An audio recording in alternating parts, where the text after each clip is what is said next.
Office 365 REST API, Python, mark email as read. I'm sure I'm doing something simple wrong, but I can't for the life of me figure out how to set the isRead property to true.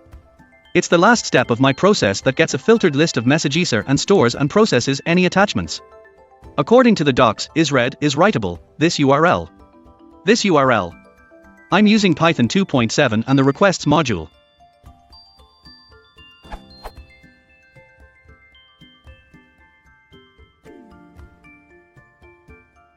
The response that comes back is this.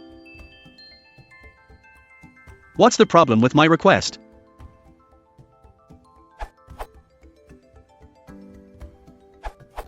At first glance it looks okay. I wonder if the content type header isn't being set to application JSON or something along those lines. Try getting a network trace and verify that the request looks something like.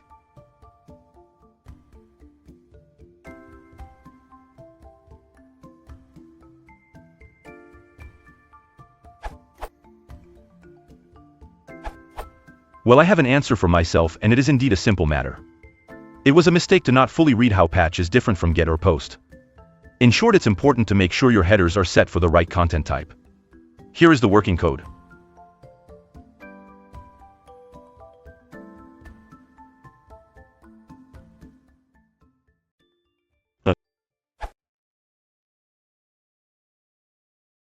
What's wrong now? Since you're letting them try.